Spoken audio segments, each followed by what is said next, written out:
consider the eagle. Consider the eagle. I am a fan of two things on television. Cowboy pictures. I love cowboy pictures. I love old cowboy pictures. Old westerns. I love them. And I even know some of the verses of them. You know, Tombstone. My favorite verse from Tombstone is Doc Holliday is coming to the end of his days. He's got a respiratory infection. He's dying from it, but he's going to have a last fight, and he tells the guys, "I'll be your huckleberry." And you know, I like that. That's something about that. I like Western, but I really, really enjoy nature. I enjoy the Nature Channel, and I believe that there's a lot that we can learn from nature. Animals, not human nature. Human nature's skewed. It's kind of crazy, but animals are consistent. My favorite is, and not because it's my zodiac sign, is the lion. I love lions. I just love lions. I got lions everywhere. I got lion jewelry. I love lions. There's something majestic about a lion. There's something about this big old cat laying up under a tree that's running everything and ain't doing nothing. I just like that fella. He just lays up under that. I wish I could tell you what he's doing. It's called preening. He's under that tree preening, and you just got to see him. And he's licking himself from head to foot, and he don't even go hunting no more. He kill it, and they divide it and bring it to him. The little ones come play every now and then, and when he gets tired, he'll fan them off with his tail. I love the lion. But you know what? I'm falling in love with another creature, and that's the eagle. Oh, an eagle is a beautiful bird. It's a bird. It's a beautiful bird. It's a majestic bird. It's a stately bird. It's a big old bird, too. Eagles can be as much as 3 feet tall. And can weigh upwards of 20, 30, 40 pounds, some of the females. Covered in beautiful plumes and feathers, all from head to toe. Beautiful bird, majestic bird, fly high, see well. Spot its prey as far away as 4 miles. But the eagle has some other habits I like. But I need to talk about a bird that they say you Negroes really love to your heart. And that's the chicken. and they say y'all like chicken and watermelon. I don't know which one you like most, but I do know we will eat up some chicken. We will put a chicken establishment out of business. I make regular visits to Smithfield Chicken and Barbecue. Don't tell my wife this, because she ain't supposed to hear this. And because I have to have a piece of fried chicken every now and then. But what I do is I don't go and get the 2-piece, the 3-piece, the 4-piece. I convince myself that I ain't really messing up because I get the kids' meal. It ain't nothing but a chicken leg, but it's just enough fried chicken for a Negro preacher to be happy. I hated the preacher, matter of fact, coming up, because my mama's house was the place where the preacher came and ate. And he always got the choice pieces of the chicken. Why the preacher got to get the chicken breast, and we get the back and the feet and the bill, you know, preacher come and eat up all the chicken. But my mama was a good Christian who loved her children. She'd always put back a few good pieces for us. You know, after everybody had eaten, we come home from the 3rd church visit, after BYPU and Baptist training and all that stuff, then you'd have a piece of cake and some sweet tea and, you know, a piece of fried chicken. Mama would take a breast. I ain't never liked the breast, because it's just too much meat, it's too thick. Give me a wing, give me a back, give me a leg, give me a neck, give me that piece that's supposed to go over the fence that's fried. Now, I grew up in the city. I know you country folk that ate some chicken butts. Now, y'all better come on. Come on now. You know that part. You know the part that go over the fence? Sister Collins, can I talk to somebody that's seasoned in here? Did you ever eat that part that go over the fence in New York? Never did. Okay. Let me see. Lola? You wrap that thing up in a piece of white bread and squeeze it? Oh, good God Almighty. You talking about eating high on the hog. When they say we love chicken, and listen, and we do. And rightfully so, because in our conditions of slavery, often we would get the substandard parts of the chicken as well as the hog. Amen. White folk threw chickens away. They threw them away. Back then, we got them. When I say threw them away, they didn't throw them in the trash, they threw them our way. And we got them, and we learned how to get the fecal matter out of them. My wife told me not to cuss in church. And how to, and because we don't like eating corn with our chitlins. And some of y'all just clean chitlins. Y'all too bushy, man. If you don't clean chitlins good, you might be eating some corn. Chitlins, hogs eat what? And anything else they can eat. Right? So, but back to this, the chicken. A hen and a rooster. Some of the most beautiful birds you've ever seen. Some of them. Those fighting gamecocks. You know, come on in. We don't act like you what's that boy's name got in trouble for fighting dogs? Don't act pre-Michael Vick. Black folk fought chickens. Okay, let's go back to let's go back to that chicken. What's his name? Chicken Joe. Yeah, white folk he was a cockfighting champion of whatever made-up county they lived in. Right? Some of those roosters are beautiful. Some of the tail feathers and the crowns on those, man. But a chicken is an earthbound creature. It's got all them beautiful feathers, but it can't fly. Kick up a whole lot of dust. Right? They can't fly. They can get a little height, they can get a little, air under their wing, but they coming back down. Chickens peck in I just got a picture of Sadai in my mind telling me something in the cosmos that I can't tell you all. He said, you say it, I'm going to do it. So I can't say it, but pecking in the dirt, trying to find worms. Chickens are dependent on the owner to feed them corn, and right? They just, that's all they do. They rarely raise their heads. They are domesticated birds. Now that's the word I need, domesticated. As a result of 450 years of slavery, the Negro, the American Negroes, we weren't Negroes when we came here. We came here as African kings and queens and princesses, or whatever that is, little kings. We were going to grow into big kings one day. We came here as royalty. The Bible even says that we are a royal priesthood. We're set apart by God. Now, let me help you understand something. Theology did not develop its contextual nature in Europe. It came out of North Africa.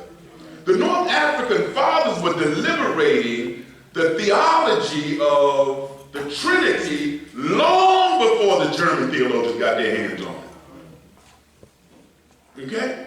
There ain't no white folk in North Africa. Some light-skinned folk. But there ain't no white folk. Black folk were working out Christology. You didn't know that. It wasn't until they had us here a couple hundred years that they finally figured out how to break us. Carl Lowe knows this story, because every time I say it, Carl shakes his head. Carl Lowe knows and has read the Willie Lynch letters. Willie Lynch came from the islands, came into Virginia, and taught the Virginian slavers how to keep their negroes in line, to domesticate them, to break them, to break their will, their spirit, right? And he promised them that it would have a lasting impact on them for at least 300 years. The date that it ended was 2011. Somebody will get that in a moment. I didn't say 1920, I said 2011. How many years back was that? We're talking about recently ending.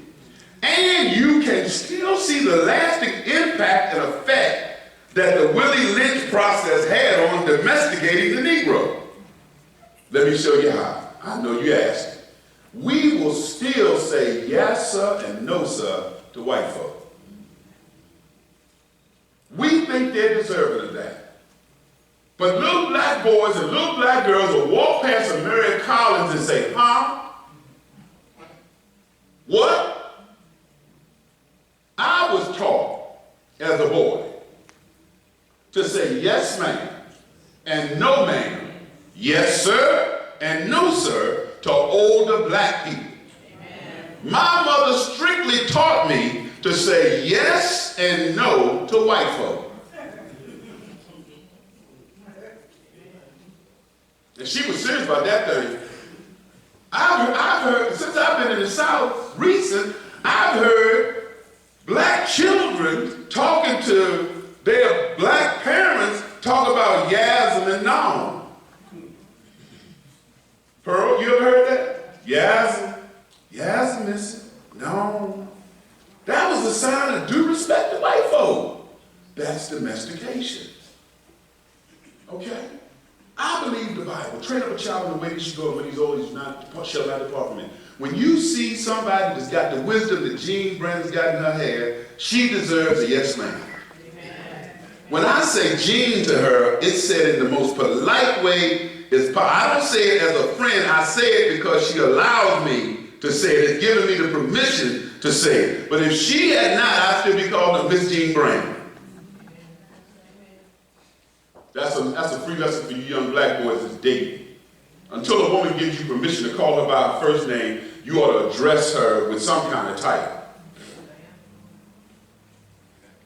You hear Fee over there preaching my sermon. My mama says, "Mama, better put a hammer on that thing." Ain't no, your child better not walk up to me talking about, "Hey, Bill." Who are you talking to? "Hey, William." My little next door neighbor, when I first moved in the neighborhood, nice kid, smart kid. I know he's smart, got a law degree from Chapel Hill. He said one day, he said, "Hey, William."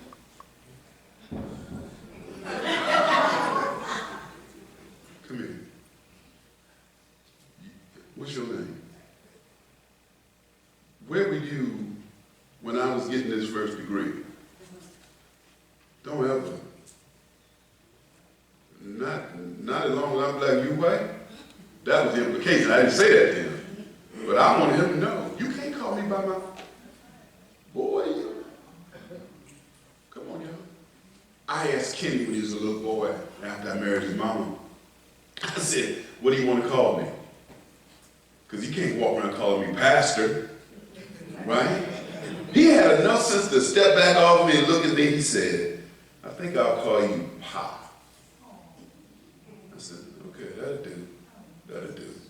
Because I was only going to give him one time to make a mistake and call me William. That's what his mama called me. Boy, I'll choke the life out of you. You know, and listen, I still believe that we ought to address each other by a handle. So in church we say what? Brother and sister. That's a handle, that's a title, that's a proper greeting. But it is our domestication that has broken us down in such a way that we no longer have respect for. We're like chickens. We've been domesticated. We just pecking around, doing what we do.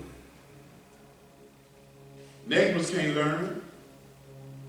They can't learn. They're good athletes, but they can't learn nothing. That's why they can't be the quarterback. I've seen black boys learn 30 plays, 42 variations of it. They can't read, they can't write, they can't do math. And I'm asking myself why. Because all football is a game of math. Anybody ever played the game? Just math. All life really is just moves, math. Come on. We have been taught that we are substandard. And we have bought into the fact that we are substandard. And it's so ingrained in us, and I'm going to be finished fussing in a few minutes, that white folks don't even have to call it to our attention anymore. That's what we do.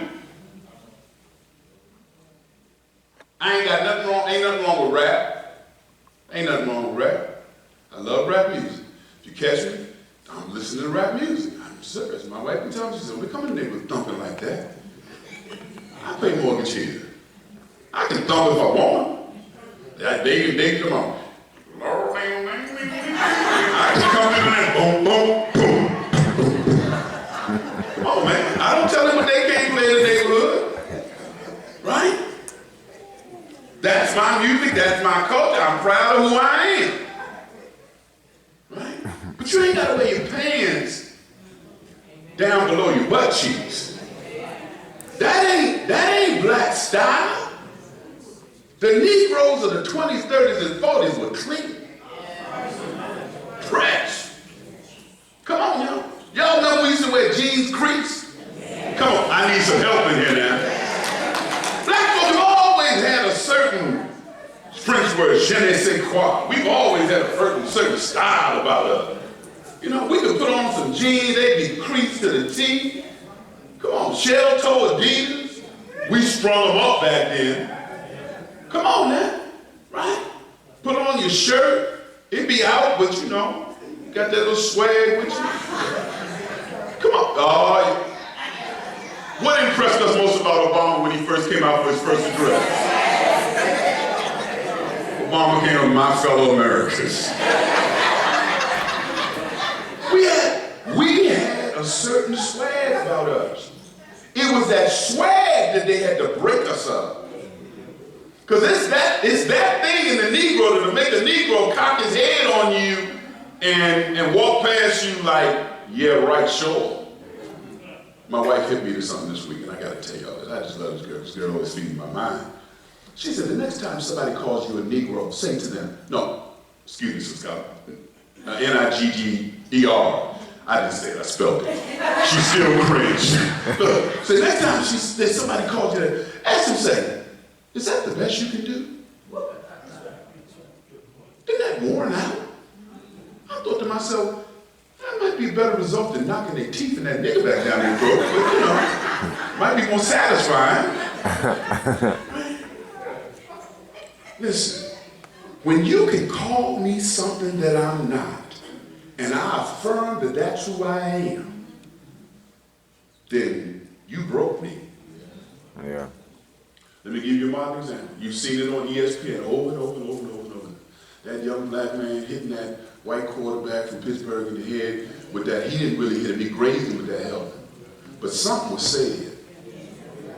Something was said. That boy got up. He was on fire when he got up. Something was said. Something was said. But something should have rang out in his mind. That boy makes $700,000 a week. He should have said, is that the best you can do? Because he might lose his livelihood. See? That he pushed his button, jerked his chain, called him something that he really ain't. He making all that cash, and it just lost his mind. And the NFL is going to find a way to see that's how they act. Your president going to come, he going to tweet about it after a while. Wow, I'm telling you now, this shows I'm standing here. Yeah, and look. We got to, with my point, we got to get out of this chicken mentality. We gotten so chickenish that our faith has gotten like that. We are settling for nothing and expecting the God that we serve to do everything. I ain't looking for Kanye to save my soul.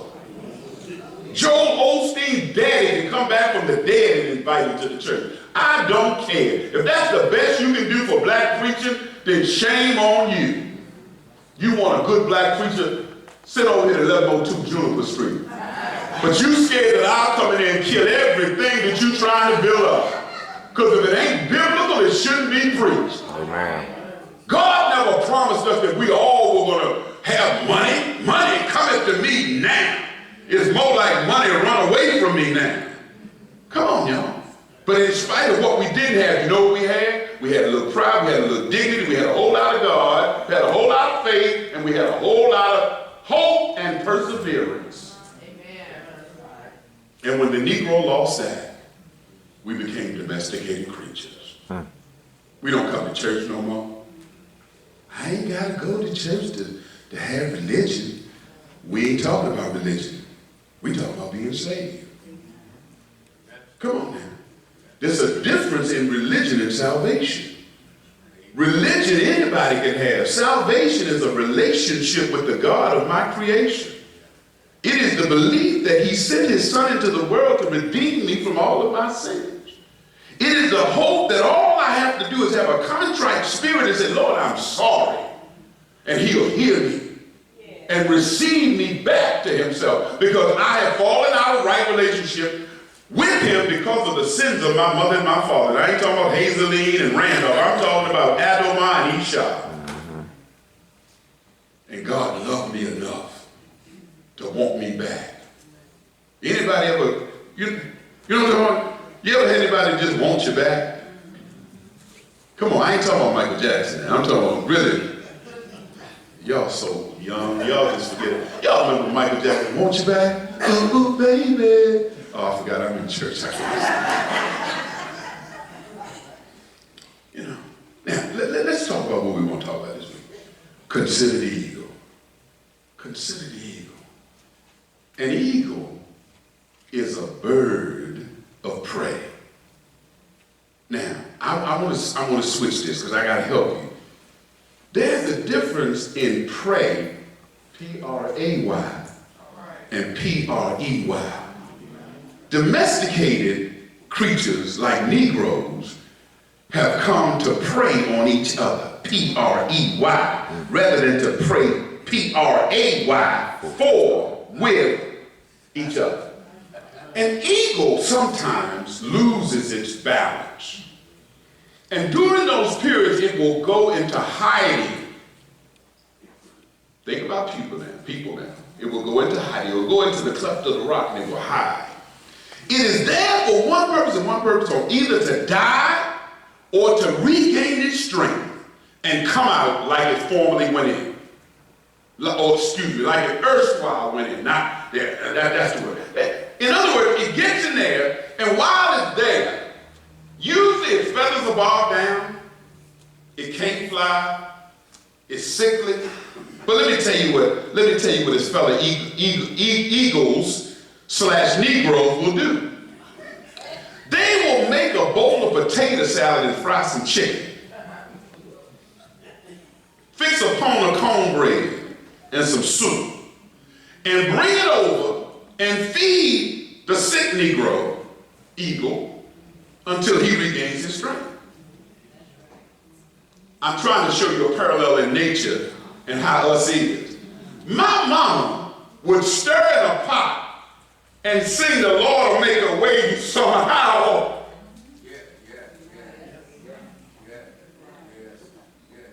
Feed her children, and before we ate, she'd send out jars to Sister so-and-so and Sister so-and-so. Run, boy, while it's hot. Old black folk didn't just die. We didn't have nowhere to put our old folk. So that means folk that had strength took care of them until they either got better or went home to be with the Lord. And when they went home to be with the Lord, they didn't cry and moan. They said, we did the best we could by Sister so-and-so.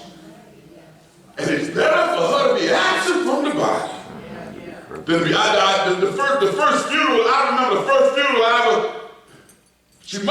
they set up all night.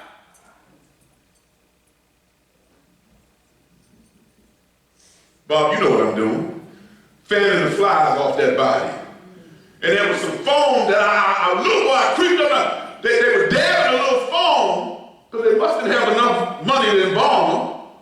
So the body was doing what? Deteriorating.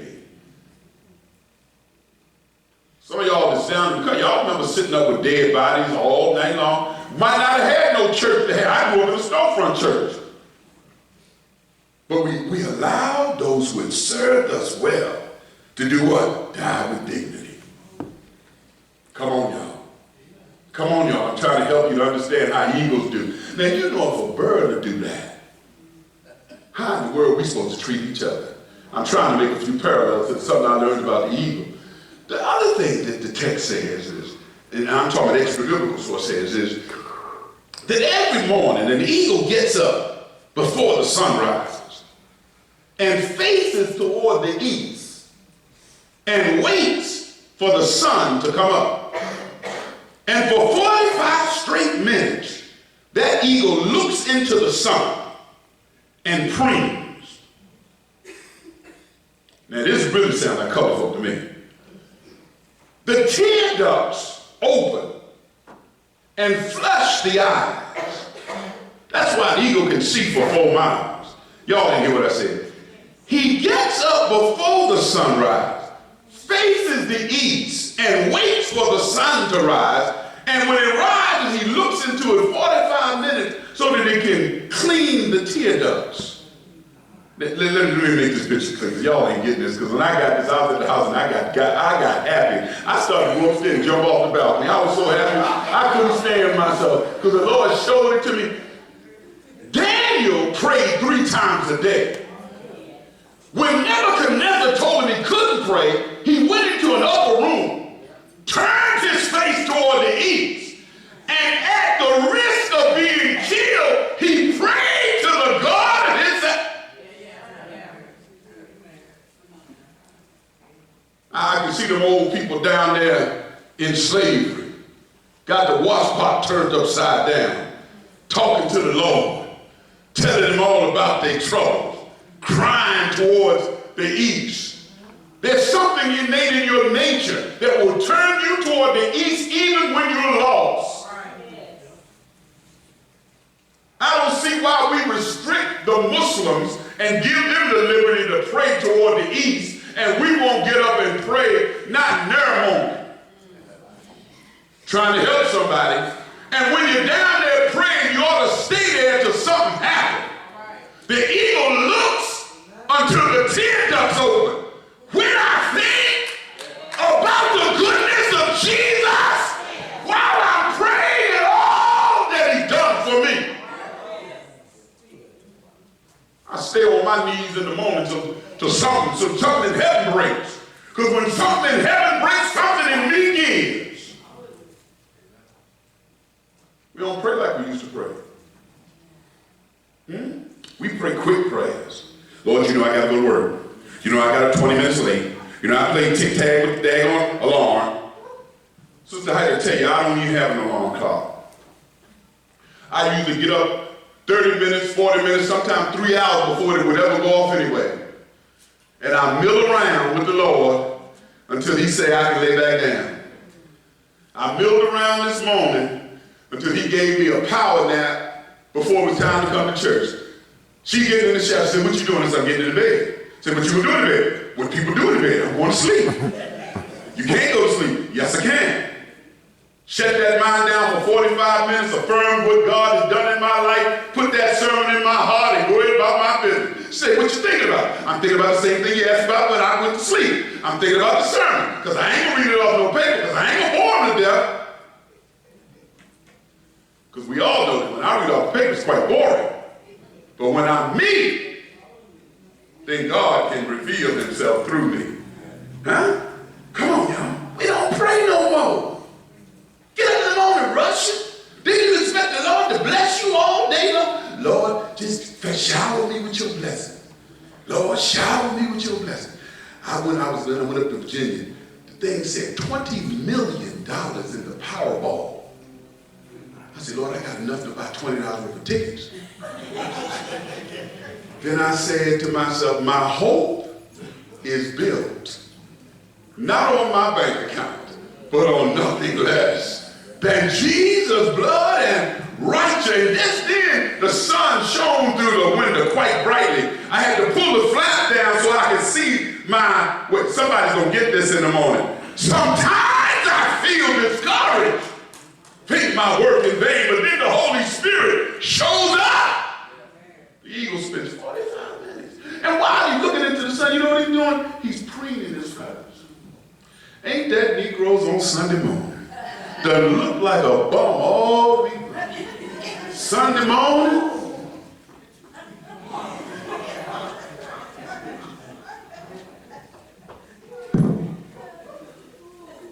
Let me show you why we ain't chickens.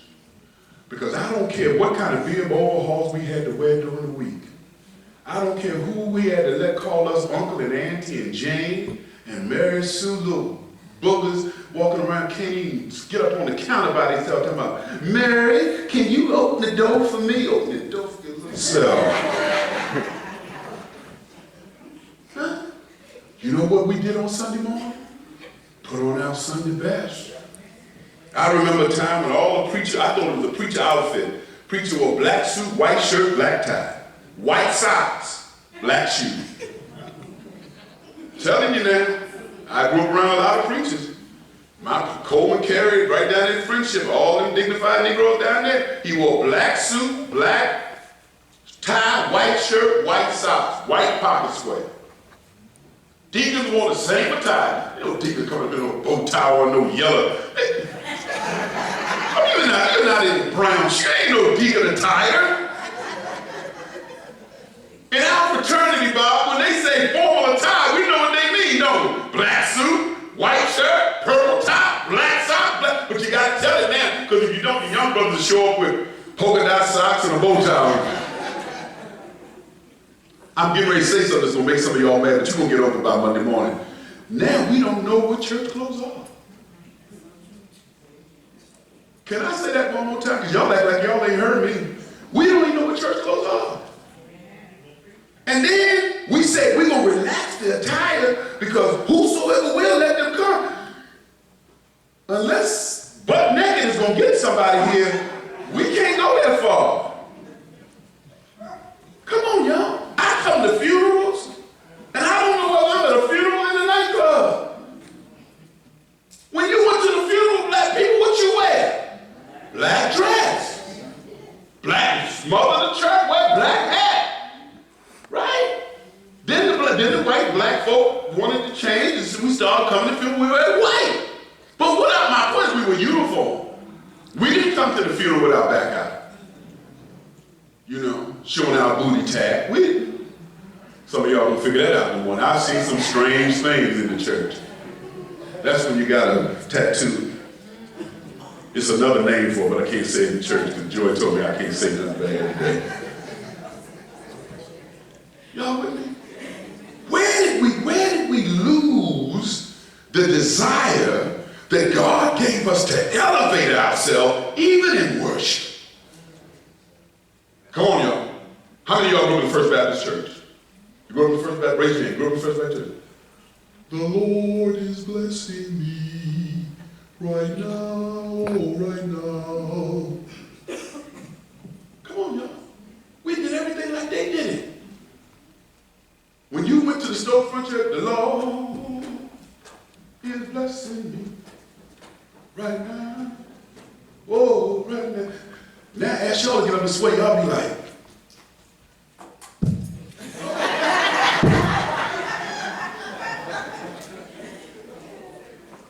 you know why? Because we've been mimicking a culture that refuses to mimic us. They don't acknowledge us in seminary that what they're teaching us, our ancestors developed. I'm trying to help y'all. If we don't elevate ourselves, then who will? Come on. God didn't create us to be the tail. He created us to be the head. Okay, let me get back to this eagle and let me go home. There's another thing that the eagle does that I told you to. They take care of their sick, right? That preening thing. You know what they're doing? They're cleaning the feathers. They're cleaning the feathers. And they're oiling the feathers. Now I'm going to say this, and y'all never like this. When I was growing up, you could always tell po white folk, but you couldn't tell po black folk. Mary, would you shake your dearly sweet, loving elder head and say I'm right about that? Can you say, am I right? She said I'm right. And Mary Collins said I'm right, you know I'm on to something. You couldn't. Now, we go to the Walmart with bedroom slippers and satin bonnets on and want to be respected. Yep.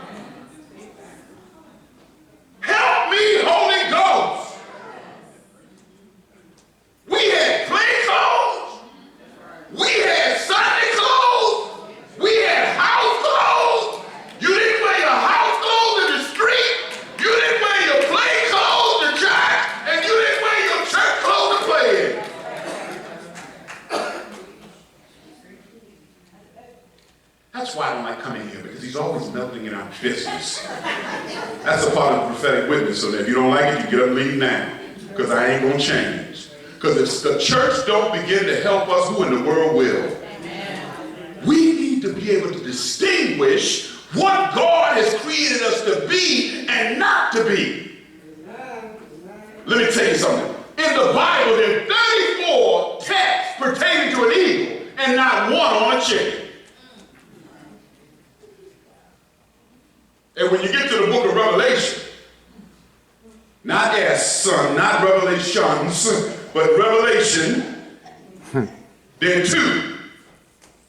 And here's a quick history lesson. I'm finished this son. The Roman Empire used the eagle as its standard. The Babylonian Empire used an eagle as its standard. Okay? Hitler and his crazy self and Mussolini, they used the eagle as their standard. Eagle spread, head turned to the right. What is the seal of the United States of America? The eagle.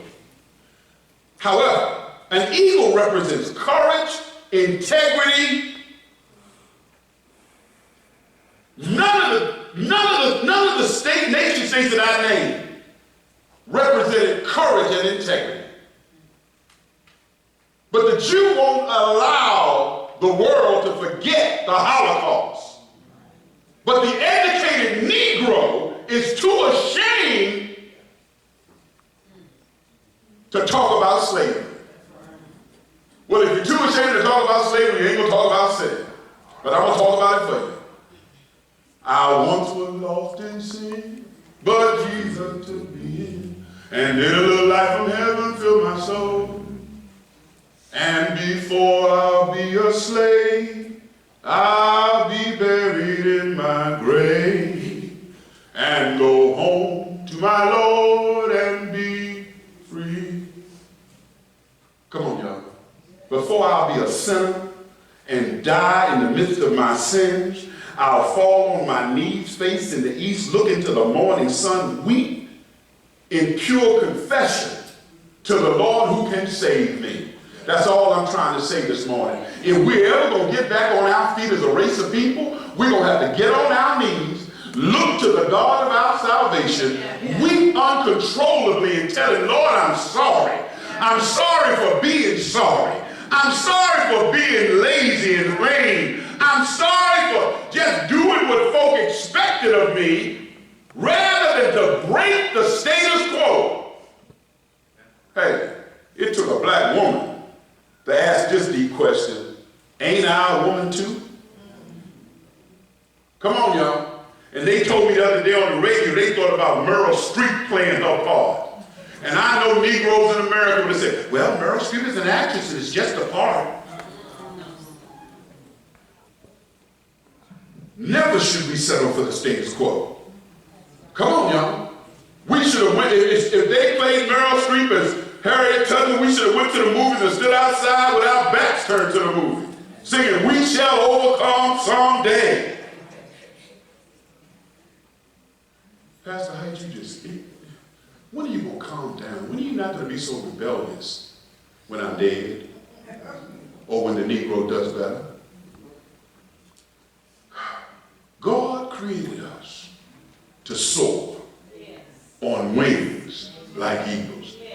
In Greek mythology, there's a beautiful creature, and he fulfills all of my hopes and dreams in terms of an eagle and a lion.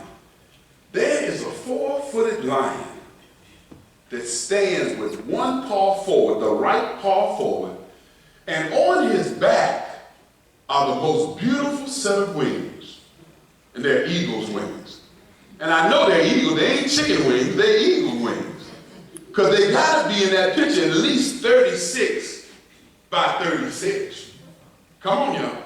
On the top of, y'all know what I'm getting ready to say, on the top of the what? Ark of the Covenant, there are 2 angels who have eagle's wings, and they are spread, covering the throne of God. I'm ready to go home now. Let me tell you something, ain't no chickens running around in heaven. Everything in heaven got wings like eagles. Come on, come on. I need a few testimonies and I can take this thing home. Ezekiel said, I saw something. It had eyes all over it.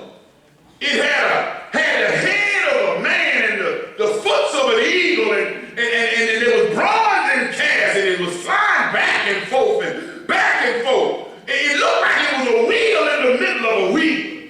Yes. Come on, y'all. Come on, y'all. Come on, y'all. All these creatures, we've been seeing these things all along. Can't you see down in New Orleans, Louisiana, a dead slave? They put a marker over him. On that marker, they gave that dead Negro eagle's wings. Y'all ain't listening to what I'm saying. His white master had his image carved on it with eagle. Y'all, when you go out in nature and you kill a bird of prey, you know you killed one, and you ought to be remorseful for it. So in history, when people have killed those things that God meant to be dominant in culture, they then on the back end try to make up. Some of y'all will get this tomorrow morning, but y'all ain't getting this right now. Let me tell you something. I ain't got to wait for white folk to put no daggone wings on my tombstone. If I had wings of a dove, I would fly to the utmost parts of the earth. But that won't do me. When I die, hallelujah, bye. Because the Bible says he's going to give me 2 wings to cover my face, 2 wings to cover my feet, 2 wings to fly all over God's heaven. And when I'm singing my song in heaven, it ain't going to be but one song. It ain't going to be how I got over. It's going to be holy, holy, holy is the Lord of hosts, heaven and earth, filled with his glory. Black folk, colored folk, Negro folk, whatever you want to be, Africans, whatever you want to be, time for us to stop acting like chickens. You want chicken, go to Kentucky Fried, go to Smithfield Chicken and Barbecue, they still selling big old pieces of chicken down in churches. You don't know Joan. You don't do chicken. Oh, you don't do churches.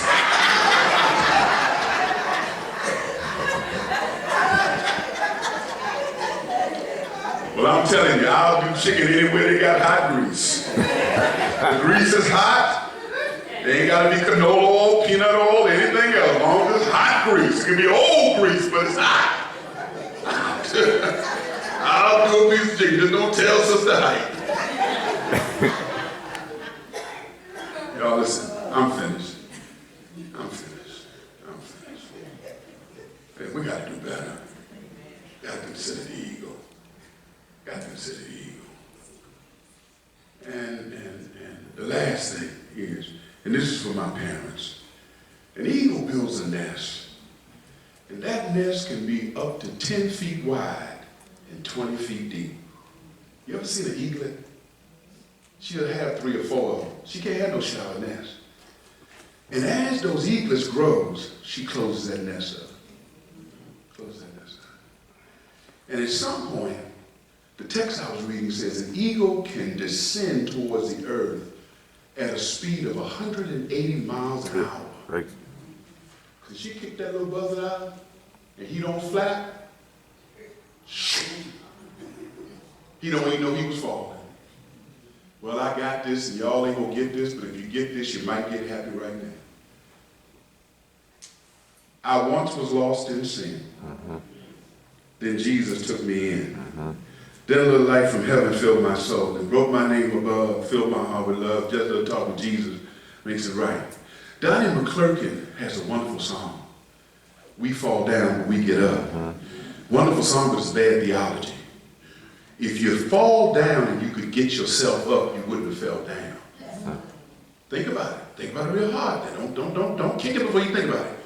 But every time we fall, the Bible says we never hit the ground. I'm trying to help somebody. I got something better than Kanye got for you right now. You never hit the ground. You may fall, but you're always falling forward. You never fail forward. You only fail backward. You heard BB and CC Wine say, we don't know what tomorrow brings, but it ain't behind us, it's in front of us. Mary Collins, I'm on her today. She's lived a good life. I'm talking about you because I knew you could handle it. You'll call me on the phone if you don't like it. If I say something you didn't like, you'll call me Monday morning. We'll talk about it. But look at it. You ain't falling backward. You're falling forward. Look, Mother Church ain't falling backward. She gets sick and can't get here some Sunday. But the Sunday she get here. Come on now. Some of you old folk, you ain't falling backward. You falling forward. Because every time you fall forward and you stumble, the Lord says, I'll catch you up. Oh, Lord, you think an eagle can descend from her nest to get her baby quick. You just start falling and say, Lord, I'm in shoot. You don't even get trouble out. You just say, Lord, I'm in shoot. Won't he do it? Anybody know what I'm talking about? You ever been sick and they said you might not make it? You say, Lord, come by shoot. You ever had one of those days when you ain't got no food on the table and you say, Lord, I don't know how I'm going to shoot. And if you think an eagle's wings are wide, you ought to see my God. And he ain't got a prayer here, he got angels in heaven. They just getting ready, Lord. You feeling good today, Lord? I'm feeling pretty good. You know you might have to go save some of the Negroes today. Yep, you might have to do it. So get it right, get it right, get it right. Here's my crazy theology. For we know not the day nor the hour when the Son of Man shall appear, but he is coming back again. When you least expect it, God's going to show up. Yes, he is. I forgot to tell you, I ain't talking about the S-U-N, no, I'm talking about the S-O-N. Yeah. Every morning when I get on my knees, I look to the hills from what's coming from my help. Why? Because all of my help comes from the Lord. I don't always feel my best, but by the time I get finished praying, I get a message from heaven. Everything's gonna be all right. Go and do what you gotta do. I'm gonna work, and Lord, I don't know where my children are. I don't know how they're doing. I got your children in the warm nuptials of my hand. Lord, I don't know how I'm gonna make ends meet. I got more money than I got money. Don't worry about your money. Your money funny and your friends are few, but the cattle on 1,000 hills belong to me. Don't know what kind of doctor's report I'm going to get today, because the doctor said I got a lump right here. Well, I got some balm over in Gilead that's still good for the healing of the nation. Lord, I don't know if I'm going to make it back to church. Well, if you don't make it back to church, there's enough church in here for me to take you from earth to glory.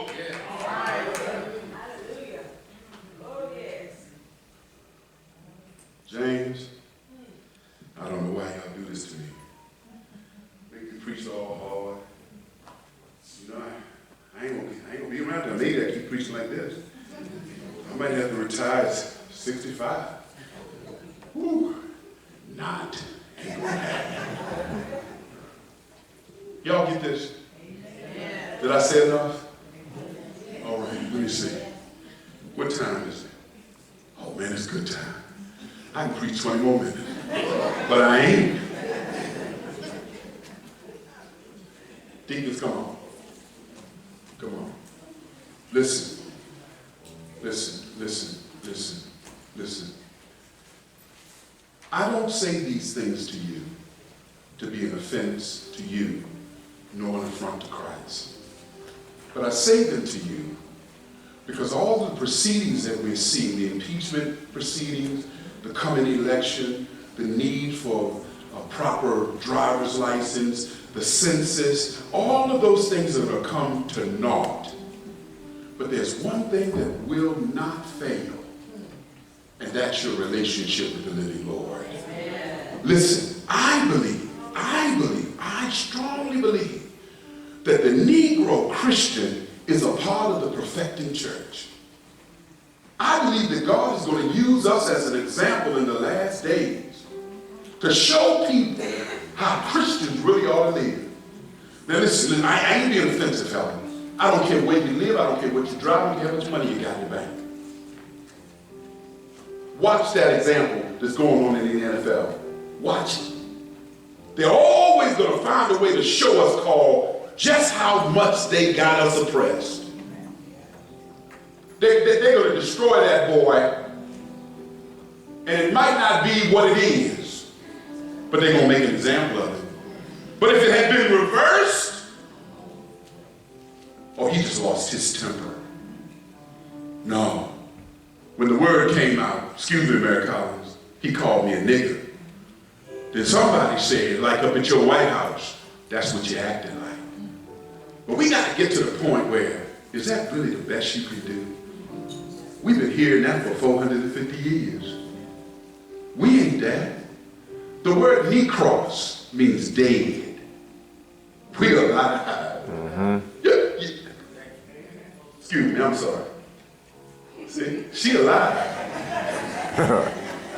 I pinched her, but she better not hit me back. She want her job. Huh? We alive, y'all. Come on, y'all. We got to do better. We got to be better. We got to act. God has created us in his own image and likeness. James Weldon Johnson said he scooped down like a mammy over his baby and scooped us up and made us into it, breathed in us the breath of life, and we became living beings having a soul. You can't call me nothing but a child of God. And if you call me out of my name, I'm going to ask you, is that really the best you can do? Consider the eagle, my brother, my sister. Get up and soar. Well, the story is, come on, preachers, that regular birds in rainstorms go high. But in the midst of life storms, amid means storms all around you, things occurring that you cannot control. The eagle gets above the storm. Y'all better hear what I'm saying. Black folk, we need to learn how to live above the storm. Storms are going to come. Divorce is going to come. Job loss is going to come. Sickness is going to come. Children acting ignorant is going to come. Your money going to get, it's going to come. You got to learn how to get above the storm. And while it's raining all around that eagle says, I'm going to find me a nest and a safe haven in the Lord. And so he settles down right in the eye of the storm. Those pretty wings, he pins them back over his own back. Straightens his face towards heaven. And just rests. Some of you are tired. And you don't need to go to sleep, Helen. You just need to rest. You know what I mean? I mean, you just need to close your eyes and say, Lord, you got me. I feel you. I know you're there. Breathe a sigh of relief and wait out your storm. Well, I was reading a book, and the book is by H. Beecher Hicks, the prominent preacher. And H. Beecher Hicks says there's three phases to storm. Either you're in a storm, you're going into a storm, or you're coming out of a storm. Now, I don't know where you are today, but wherever you are, learn to ride out your storm. God is on your side. He will fight your battle, but you got to learn how to hold your peace. Anybody know what I'm talking about? Rest in the Lord. Give him time. He'll show up. If you believe that, come on and stand with me. The doors of the church are open. There may be some man, woman, boy, girl who's outside of the covenant of faith. Don't know Jesus Christ in the free pardon of your sin. You've been sinning so long you don't even know you're sinning no more. Don't feel bad. Your pastor was there one time. I got so comfortable in my sins that I thought they was right. But then I heard the voice of the Lord come from a pulpit down in Charlotte one Sunday morning. And it said, you ain't never done nothing that the Lord won't forgive you for. And I got up and I ran down the aisle so fast I didn't realize that I was there. And he looked at me and he said, I've been waiting on you. What do you mean? Is this a new trick? No, I've been waiting on you.